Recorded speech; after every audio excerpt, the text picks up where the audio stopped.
السلام عليكم ورحمة الله وبركاته. قبل جمت في هردفتو تأمير كان ساشا وعشا ما ركبوني هردفتو نيم انت برا فيديو برا قبل دي بيت انجلا فيديو خلينا يقولون درو سبسكرايب قولان سبسكرايب قولي لايك شير اما اس كومنتينا بريسو اكين تكنين سنين تا قبل جمت في هردفتو تغيا ناقين يخي يخون الرابورك بكاي سنجرت نتي سناك قبويتشا فيديو خنا شير نقولان سنينجا قلتهما ايدو كالي سبسكرايب سنا قولي زوتاني ايدو قلتهما سنينجا arranta nama qabatee dhufte jechuun keessanii nafu arranta nama diiniin qabadee dhufe gaaddiseen hajjiidhaan naaf abdii gidduudha maal goota ati yookiin maalii wannummaan nu jidduutti shiree addee wanti nu gootuuf maalii jetteeni hajjii gaafattee hajjiin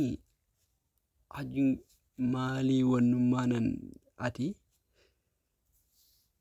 nu jidduutti yeroo hunda nama biraa kan maqaa beektuun qabdu anuma haasawalta maquma kiyya silaa waan gaariin na kaaftee illee bareedaadha waanuma hamaan na dubbachaa oolta jaan jechuu ati silaa abdii dhamaaftee siirii itti goote dhamaaftee jirta wata kalleen beeku gurbaan sima maleedha yeroonii fi ala gabbaanii kun oomeen gaaddisee maal taate wayi gaaddisee yaadee maaree jeetuma sama dubbachuu malee gurbaa dhamaaftee jirta.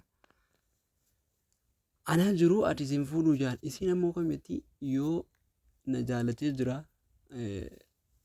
maqaan niin fuudhaa niin heerumaa hojjettu isin yoo itti amma niin fuudhatti eetti godhadheetiin jiraatte maqaanumaa niin fuudhaa harka kiyya keessa jira jechuun isin amma harka kiyya keessa jira inni harka kiyya keessaa hin bahu jaalatiyaan kan mala silaa duraan itti fayyadamaa turte saniin qabattee harkatti jechuu falfalaa fi siir saniin qabattee jirti jechuun maaliif akka inni karaa biraa goruu si malee sirraa hafuu hin dandeenye bartee hajjitti dhaadachaa jirti.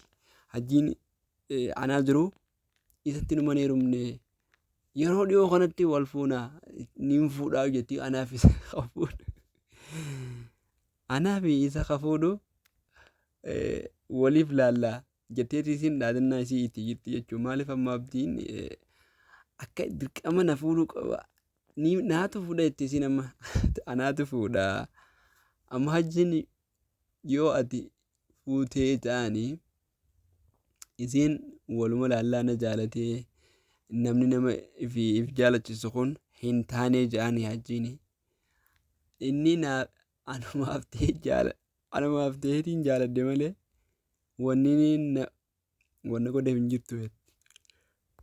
Walii taaneetuma wal jaalanne malee wanni waatti godhallee hin jirtu haa jettu malee isin garuu wanni jiraanuma jirti.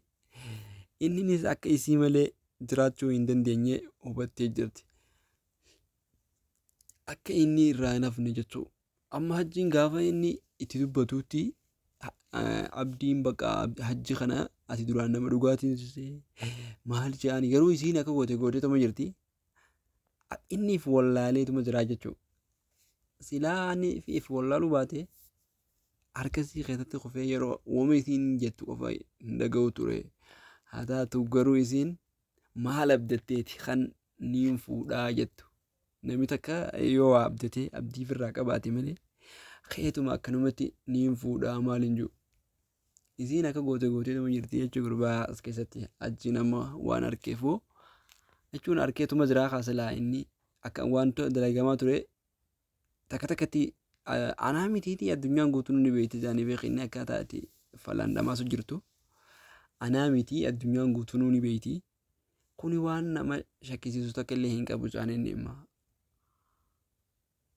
Numaa waan nama shakkisiisu takka illee hin qabu dhugumatti falfalaan gurbaa dhamaaf ta'e gurbaa guddaa kana gurbaa atimmaan xiqqoon tun akka nama horiitti haadatti hiitee oofu jirta kara feetee oofta gurbaa falfalaan dhamaasteeti jirta hajaan inni garuu isiin ani falfalaan isin dhamaasni yoo inni na jaallate humee jettiini bakka isiin akka nama if abdatee yookiin ammaan tana isa kana harka qabu dubbatti. Kabajamtootaa fi hordoftoota kiyya walumaan kan eenyu tahaa yoo gaaddiseen abdii fuutee fi yookiin abdii gaaddisee fuudhee akkasuma hajjiin isaan kana lamaan akka waliin fuuneef adda dhorgee walumaan kan laallu ta'a hanga viidiyoo biraatiin walitti deebinutti. Assalaamu alaikum warahmatullahi wabarakatuh.